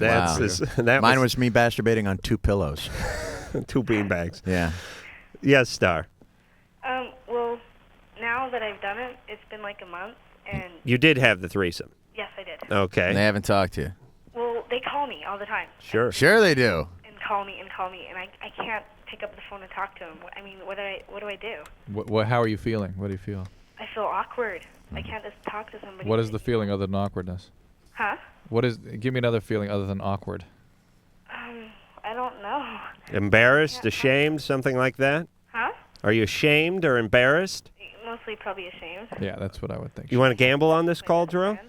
What? with that? Sure. All right. Just hold on, Star. Okay. We're going to gamble on you. All right? Okay. All right. Think about your childhood and hold on. Okay. All right. John, I know you're a casual listener to the LoveLine show. I do listen to the LoveLine show. And if you listen enough, you know we like to gamble on the past of our callers. Every now and again. And what we'll do is, Christ, I don't have my wallet now. Drew, give me $1, would you? I've really been... I'm in on this one. You've not placed a bet in the last 3 months. I know. I've mooched off every celebrity guest we've had, but tonight I'm taking $1 from Drew, and Drew knows I'm good for it. And look at him, like a... I'm putting mine on Whirl Away. Like a squirrel. He has his money stuffed into his front pocket. Yeah, what are you going to do? I lost a bundle on the Marshall Furman game. Now, usually you let me vote first. You guys go ahead and vote first. Let me be the last. Oh, you want to go last? Yeah. All right. I'll go first, just because John may not be real familiar with how this works. All right. We're talking about Star's Past. She had agreed, probably 17, 18 years old, agreed to a threesome with a couple of guys, which to me smacks of a little something up in the upbringing. Listen, I don't mind the threesome. There's nothing wrong with that. But traditionally, when someone does this at a young age, agrees to be sort of manipulated this way sexually, it means there's been a little strife in the past. I will go with some form of sexual molestation as a young person, although she's kind of grieving about it a little bit, which is sort of healthy in a way, and so I don't have a real strong stance, but I'm going with some form of sexual molestation in the past. I'm saying no. No. No molestation. I was saying a little confused, good friends taking advantage of a good situation, and I'm going to blame it on the rental threesome. I'm going to blame it on a Stephen Baldwin movie. I'm going to say no sexual molestation. I'm going to say popular media influencing, raves, ecstasy. I don't... All right. Is the family together? Her mother and father still married? No. No. No, not that. She may have a mother and a father in the house with her, right? But not the original one. Okay, so not you're the original one. Early divorce. I'm gonna bank on early divorce. All right, you're going early divorce, I'm going early divorce. Which is the weak man's route. I'm gonna go dad who disappointed everybody in some way. They're alcoholic or ran away. Somehow you got to pick one. But dad and left at a relatively older age, like 8 to 12. Dad alcoholic and left around 8 to 12. and left and gone. And gone. All right, so you have. I'm actually also going to go with she's part of the Phillips family of the Mamas and the Papas, John Phillips, B.J. Phillips, okay. The whole thing there. I know that's going out on a limb, and I should get odds on that. But still, you got to play a hunch. That's my bonus question. Star. Yeah. All right, what was your upbringing like? Not good.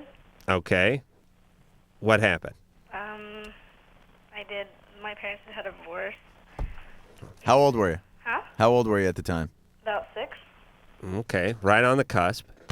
Right. All right. Anything else? Dad was alcoholic. Any molestation? Well, yeah. There was molestation. Yeah. All right, I'm taking the pot. Okay. That's not the molestation. It's like I got a royal flush, and you got three of a you're kind. right. Yep. Thank you. All right, what happened with the molestation, Star? It was my grandpa. Oh, hold on, let me give Drew his $1 back. No, you got it. Square and square. I said no molestation. No, I'm giving you the Grandpa, $1 that I borrowed back. Here's the thing, though. Grandpa, you figure by the time he's 60, somebody's caught on to this bastard. You know what I mean? Grandpa's molesting people it's just. You figure somebody's caught this guy up at that point. But Adam and I both, however, picked up on something good, Star, and that is that you actually do feel ashamed and inappropriate in your action with your male friends. That there is some sensibility about how relationships should go. You, however, unfortunately, are a good victim for abuse and sort of seek out abuse in some fashion. And you need to have much safer, securer relationships with people who are not prone to take advantage of you. Well, I don't think any guys like me, really. It's just, I don't know. They don't. I probably thought it was comfortable because they were my very best friends in the world. But they're not your best friends. They're not. They've violated you badly. And I think not only it's natural enough to feel ashamed of something like this, but I hope under that shame there's somehow some rage at these guys for violating your trust as their friend so severely. Yeah. Where's your grandfather now? He lives right across the street from me. Get out of here. Still? Yeah. Son of a bitch. Did they ever prosecute him in any way? Well, I had tried to have him prosecuted, but I felt guilty, so I didn't. Oh, Star. Oh. Who is this? Your dad's dad? No, he's somebody my grandma married. He's not really.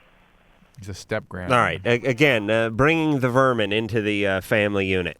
Yeah. All right. This listen. This man needs a bullet in his head. Yeah. All right. Here's the situation, though. Do your folks know what went on? Yeah. They do. I actually told a school counselor when I was in junior high. And that's how it came out. Okay. And was he disciplined or ostracized from the family or anything? No, my grandma was about to kill him though, but Well, he doesn't really know that he was doing that. Why? He was so drunk. loaded? Huh? He was so drunk? Oh, God, I don't know. He just my grandma. He said some like obscene things to me, like I'm gonna rape you in your sleep and just stuff like that. So that's all he knows that he did. All right. It's unfortunate that you have to live across the street from this guy that scarred you this way. But you know what's going on. You listen to the show enough. You know what Drew just told you. And here's the thing. It's time out for Star. You don't need a boyfriend right now. You don't need to act out right now. You don't need to put yourself in a situation where you're in some sicko's crosshairs and they're lining you up to be their next victim. You just need to stay away, get a little therapy, get yourself straightened out, and then you can go on and have a normal, fruitful, and productive life. And we were just talking about this on the TV the other night, but it's like these guys that commit these crimes, they leave such a legacy. I mean, not only is it bad enough that they commit the crime itself to the 6-year-old or what have you, being, raped or sodomized or whatever it is, but that then carries on and affects every relationship they have, and it affects the relationships they have with their boss, and it affects the relationship they have with their mate, and the ones they have with their kids and their neighbors. And they become abusers, worst of all. They become abusers, and these people need to be just taken off the streets. They need to be shot, and then when they're done being shot, they need to be dragged down to are there town squares anymore, Drew? Somewhere. All right. Doesn't it surprise you that an elderly fella would get a chance to still do that? I mean, you got to figure up to this point, somebody would have stopped him. But that sort of proves, this is a point you've made before, is that these people claim to be rehabilitated, and I'll never do that again. I'm so ashamed. I'm so sorry. No. They always, There's got to be some kind of drug other than chemical stress. Why can't they develop a psychotropic drug to keep people from trying to bang 12-year-olds? Because it's against their civil rights. You have their constitutional it's like rights. Schizophrenia. Hey, it's like, look, that's right. That's the whole point. These people don't come to you and say, "I can't stop myself." I always. Some of them are quite self-righteous about it. There's nothing wrong with this. I'm into kids. What's the big deal? Who is that? Who would say that? We've spoken to them on this show before. Get out of here. Hold on a second. Engineer Mike, put that on a cart, would you? Thank you. We have out-of-context Drew drops. Basically, I'm not going to be able to talk on the show anymore. No, we'll play a few later on, but I want that on a card. No, here's the situation, and here's what we have to come to as a society. There's certain things that you do that waive your rights. Yes. You waive your rights. When you're breaking into someone's house and you twist your ankle, you've waived your rights to sue because you're breaking into the person's house. When you molest somebody, when you rape somebody, you're waiving your rights as a human being. You're no longer a human being in this society. You're an outsider, you're a vermin, and you should be treated as such. Send those cards and letters to Adam Carolla. A penis is a privilege, not a right. Absolutely. Much like your driver's license. Perfect. You Put that on a card too, Engineer Mike. Why can't these guys rack up points on the penis? In the same way that you rack up points on the driver's license, these guys rack up points on the penis, and they get it taken away. They for get it 6 revoked, months. and then they can only use their penis to go to and from work. Exactly. All right, and now you have a system for your collection. Or get the little ankle bracelet put on the penis, and the cops always know where the penis is at all times. Right. Get a boot. I would Get the definitely penis booted. need that bracelet taken in if I was the recipient of one. Here's the situation, too, and I've said this before. Locking people up with other criminals and giving them time to think about their sexuality does not straighten them out. All it does is give them a group to toss salads with. Right. It is akin to saying the timing belt broke on the car, I'm going to park it in the garage for 10 years, and then when you open the garage 10 years later, you're surprised that the engine is still not working. You saw the working. Richard Speck tape?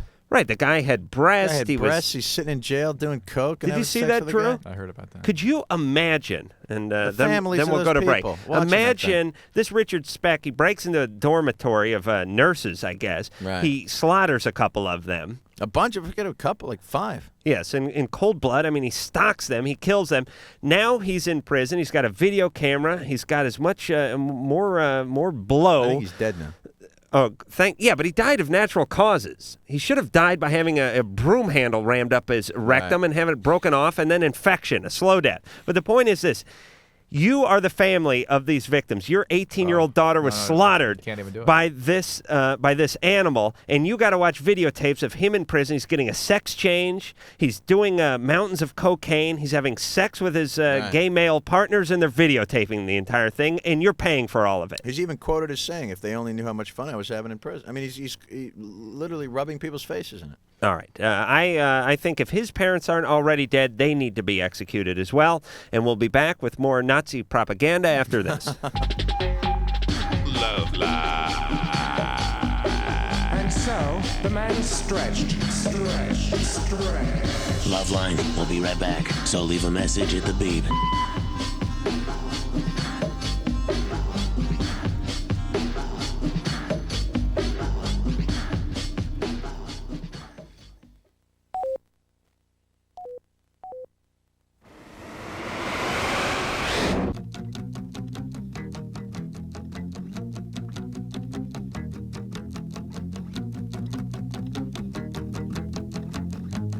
Hi, this is Mike Ness from Social Distortion, and you're enduring the LoveLine with Adam Carolla and Dr. Drew.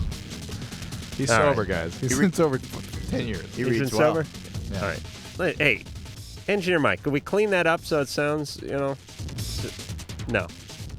He means Mike Ness. All right. You need sexier music coming in. You need like rhythm and blues or something. This is sex talk. No, we need the stuff the kids are all digging, don't we, Drew? All right. 1-800-LOVE-191 is the phone number. 310-854-4455 is the fax number. We're here with Jon Stewart, who will be sitting in for Tom Schneider, who I actually like because he cracks his own ass He makes up. himself laugh. And you know what else? Knows everything. I've never seen a man more knowledgeable about so many different things. Yes. He knows a lot about a lot. Well, when you're 145, you pick up something. Hey. No, he is he's good. A lot of people make fun of him, and he's mocked and mimicked, but I like the guy, and I also like Jon Stewart, who'll be filling in for him 12:30 CBS. Unless I get my penis booted. Monday through Friday. If that passes. Sam. Yeah. You get the Denver boot on your penis. Sam, 23. You're on LoveLine. Yeah. Well, my problem is that I dumped my girlfriend, and I wanted to ask you guys, like, if I did right. See, 2 months ago, my girlfriend comes to me, and she's like, I'm pregnant. Like, oh, my God, shoot, you're pregnant. You're the child. You're your child, right? What? You're the father. Yeah, I'm the father. All right. Yeah, and so we kind of agree to have the kid. All right, we can work it out, and we can have the kid. And just like a week ago, she comes to me, she's like, she's going to have an abortion. I'm like, no, you can't do that. We already agreed that, we're going to have the kid. She's like, no, I'm going to get an abortion. So then she kind of let it go, and she's like, all right, I won't do it. How old is she? She's 19. Okay. Yeah, so anyways, just yesterday, she called me up, and she's like, Sam, I already had the abortion. Mm-hmm. Like, I dumped her because, like, I felt like, she killed my kid. And so, I don't know, did I do right or... real bad, or I can see where you'd feel betrayed, and I do believe there's a place for a guy's opinion. Obviously, it is part yours, but I would say it's more hers. Well, it's her decision. It's my Well, sperm, It's bro. It is her decision, but the guy's decision should weigh in a little bit. But it doesn't in our society, unfortunately. If the woman doesn't see fit to have the guy's opinion weigh in, it doesn't. And let me tell you, it is catch-22. It takes care of itself because, I don't know if it's a catch-22, but I just mean this is one of these problems that solves itself because if a woman does not want her child, then she has the abortion, and you don't want anybody raising kids who doesn't want kids. It's such a full-time job. It's such a difficult task as it is. I think he's saying he'd have raised it on his own if she didn't want to. Sam? Yeah. You would have raised a child. Well, actually, we would have raised the child. No, what if she didn't want it? She didn't want She it. doesn't want it, Sam. Would you have been willing to do it on your own? Somehow. Sam. Somehow. I got somebody that, I need somebody to breastfeed the kid, but... Right. Sam, well, I can do that. Sam, After this formula for kids, right? This formula. Yeah, you don't need to hire a wet nurse. Yeah. I need to hire a wet nurse for totally different reasons. Sam. Yeah. Do you have a job? Not really. I'm going to college. How would you have supported the child? Well, my father, he gives me a real good income. Would he have supported the child? Well, he wouldn't really know about it. Oh, yes, he would have. If you had the John, child. aren't we sort of begging the question though here is whether or not he can support the kid or whether or not he wants to take care of it? It's not really the question. The question is he feels betrayed because Right. she did something he didn't want her to do. And That's why John should be hosting this show instead of. I'll tell you what, John. But the point you fill in for me tomorrow night. I'll go do the Tom Schneider I have show. no problem we're trying with to that. build They'll a never know the case. difference. We're But trying to build a you can't case. build a case because ultimately it's not about if people are qualified to be parents. Because the truth of the matter is, if you have a six-pack of Budweiser and a penis, you can be a parent. Right. So I mean, the whole point is, it's not about the qualifications as much as it about the theory. Whose right is it to do something like this? Right. I think that more here is not the question of whose right it is, but the fact that he was misled. And the fact that he was misled, I think, is the reason why I think he can. And she acted without his consultation. She acted without his consultation, Yeah. and Right. she, not only that, she told him she was not going to, and then did, which Right. is probably within her rights as well. Absolutely. But not to mislead. You can always, I think, if you have to be honest about it. Right. She didn't break the law, but she did break a little code that people have when they're in relationships, which I is agree. be honest with me, be straightforward, keep your word, and so forth. I would think would be hard for the relationship to recover from this, given Sam's feelings about the child. I would guess that's However, in reality, unless both of them were willing to give this child up for adoption, they probably did them all, the parents and the child, a favor. And society a great service too. You should. She should get the Congressional Medal of Honor. Sam. Yeah. One quick question. Uh-huh. What junior college do you attend? Actually, it's a university. Really? Yeah, Loyola. Oh, you go to Loyola. Yeah, Loyola Marymount. Really? Your dad must have known somebody on the admissions board, right? No. All right. He's got a lot of money. My grades got me in. Okay. Sam? Yeah. Believe me, you may be upset at her, but you'll look back in years and probably be thankful that you're able to finish your schooling and go on with your life and your career. As far as she goes, she owes you a huge apology. Whether you can ever forgive her, that is up to you. You must look within your own heart. But she certainly should apologize, and possibly you two can get over this and move on. You must admit there's something awkward about four dudes sitting around talking about a woman. You know what I mean? It's like, who are we to, you know? Well, I don't think we sided on the testosterone side too heavily there. Nicole, 15. Hi. Hey. I had a question for Dr. Drew. Mm-hmm. Oh, before I start, your guys' show is great. Thank you very much. I'm 15 today, and I still haven't got my period. Are you otherwise developing normally? Yes. You have breast development? Yes. You have One's hair. abnormal. I mean, it's abnormal. It's like one's bigger than the other. That's normal, though. I mean, that's common. Let's put it that way. Yeah, And, my girlfriend had one right on her forehead, just a big one. Are your hair developing in normal places? Yes. Okay. Probably this is just a slight delay in the onset of puberty, and just on the positive side, late onset puberty is associated with longevity, living a long time. Right. Okay. Woo! If you haven't had it, Doesn't stop you from getting cleaned out by semi on the freeway, that's though. right. But if you haven't had it by 16, definitely get an exam to make sure the ovaries are functioning normally, develop normally, and that the uterus is there. And sometimes they will have to do chromosomal analysis to make sure that everything is. As What's it the should be. latest you've ever heard of somebody having a period? Gee, I don't have that number on top of my head. But at 16, I'd be wanting to look. Oh, into you'd be it. worried? Yeah. All right. What is average? 13? 12, 13, yeah. 12, 13. And so 15 is sort of, we're getting into a danger zone? Yeah. Is it dangerous?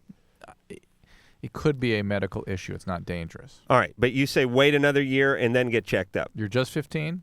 Yeah. Yeah, I'd wait this year. Oh, yeah, she just turned 15 today, right? Yeah. Happy birthday. Did you get anything good? No. Oh, sorry. Thanks, though. All right. No tampons or anything?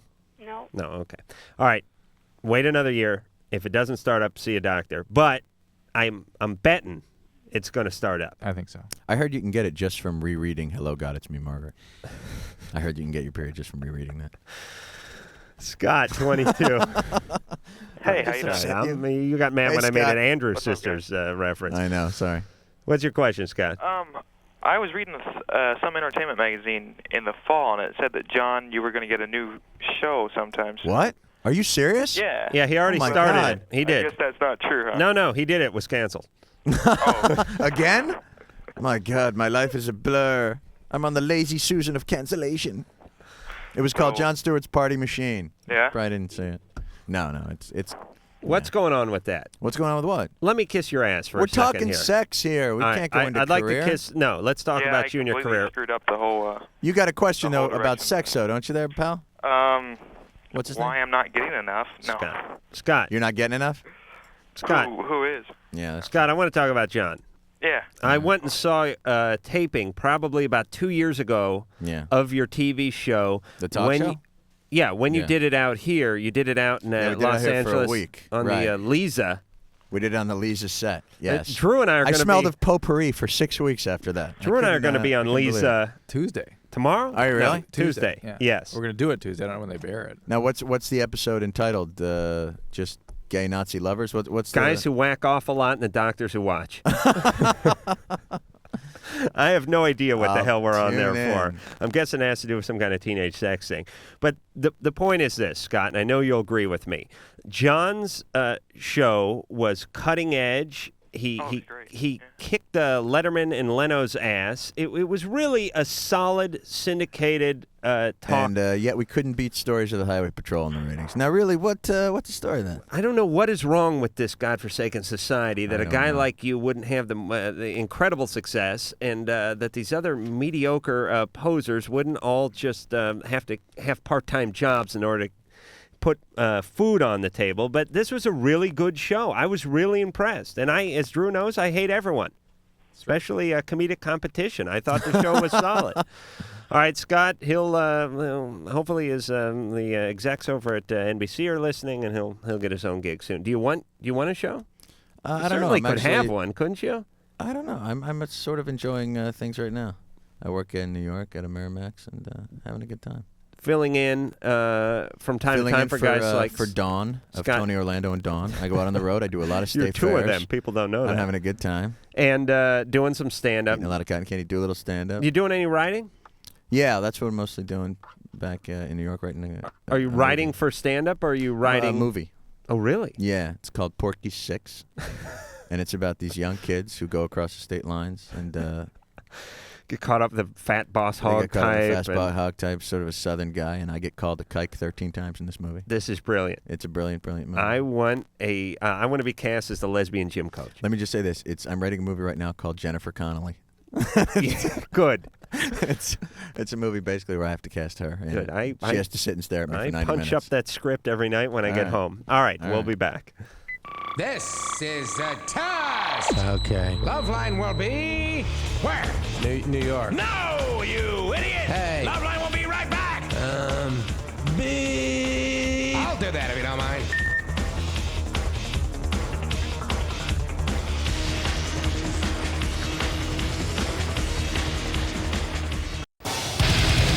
You've been listening to LoveLine. The opinions expressed on LoveLine, especially by Adam Carolla, are not necessarily those of the staff, management, or sponsors. Or even the character voices. LoveLine, produced by Ann Wilkins for Westwood One Entertainment. Copyright 1996.